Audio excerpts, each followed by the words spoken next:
Hello, everyone, and welcome to the program. This is Your Business Incorporated with me, Bosin Omofaye. Let's get the show started. In South Africa's August headline inflation declines to 4.9%. That's the latest from the Stats Office in South Africa. And chasing more revenue, the Kenyan government may increase taxes on mobile money transfer services. And from Britain with love, London says it will help Zimbabwe clear its debt with the IMF. What do we have in the details? Let's get started from the African markets. As always, the Nigerian market. Numbers from the major markets on the African continent where sentiments can be described as mixed today, midweek. In today, what does it look like? Share the numbers. Nigerian Stock Exchange, Osher Index, a bit of a 0.02%. That's delivery gentle. We have about an hour to the closing bell in downtown Lagos. Then you have the South African GSE main index, down about 0.5% on today's inflation, trending downwards 4.9%. You heard that earlier. Egypt gained 3.19% on the CASE, while the Kenyan market is about 0.11%. Egypt was down 3.19%, that's 14,186. Let's see what it looks like in the GCC region. That's the Middle East. The Saudi Tadawul, that's the stock exchange, was down, was the highest gainer intraday today. That's the bottom of the page, about almost 1%. The Abu Dhabi market was about 0.16% in the positive territory. Dubai financial markets, that the DFM, 0.08% in the negative territory, and Abu Dhabi, 0.16%. Qatar was doing about 0.2% in negative territory intraday Wednesday.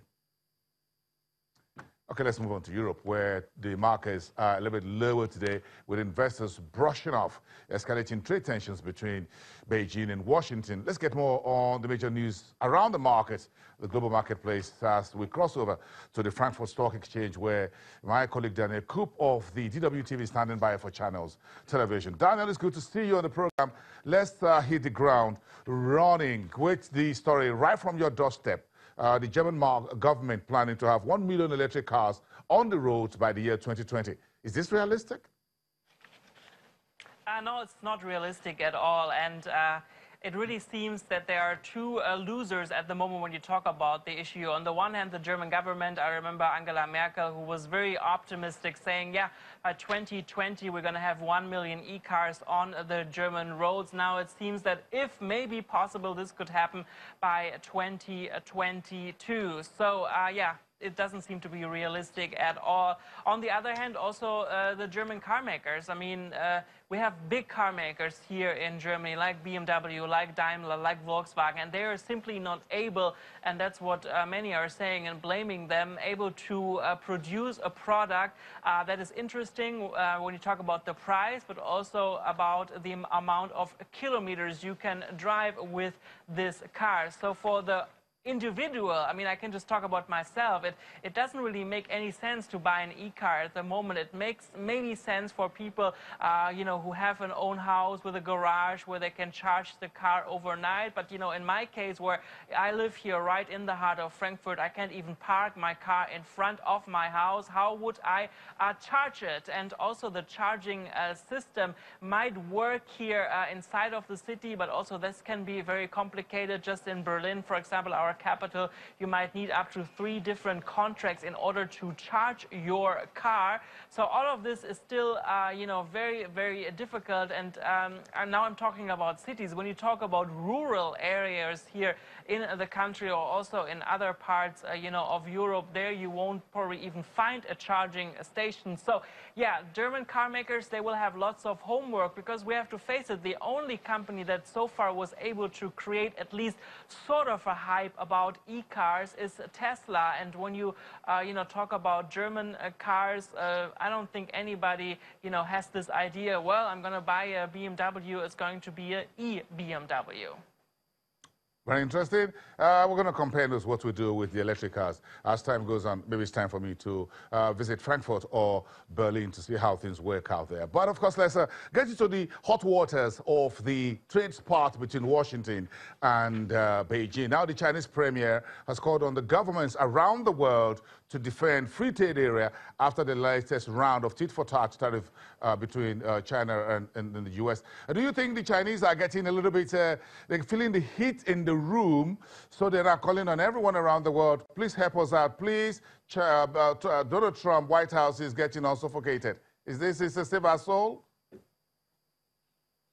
Yeah, I do feel that is actually the case, because we have to remember the trade volume, with those tariffs is much more risky actually for China, because it's not going to take a long time until pretty much every, export that they do to the United States, will be, involved with tariffs. And so they're getting worried. I do feel, and that's also what investors are telling me here on the trading floor, that most likely China at some point, needs to return and needs to make some, give some good ideas to the United States to solve this issue. When you talk about the trading day here today, you can see the blue chip DAX in the background, a small plus here at the moment, not too big, about 20 points that we are here in the green zone at the moment. It seems that investors are a little bit used already to this ongoing conflict, and they are very sure, that's what they're telling us as well, that it's going to take weeks,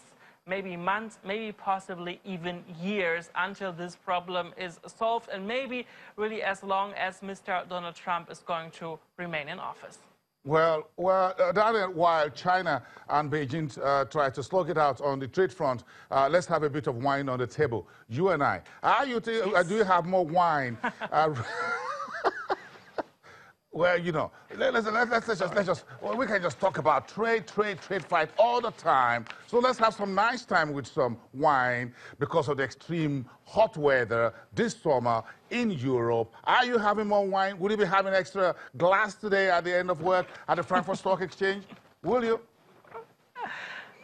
Well, to make this very clear, I'm not addicted to alcohol, but yes, after a very busy day here at the Frankfurt Stock Exchange, I tend to have a nice glass of white wine at home. And there are a couple of reasons behind this, because Frankfurt here, the heart of the financial world, is also the heart, here in Germany at least, of the wineries. I mean, you just drive 20 or 30 kilometers away from Frankfurt. I would be happy to invite you one day. We do all right here to one of the famous wineries close to Frankfurt.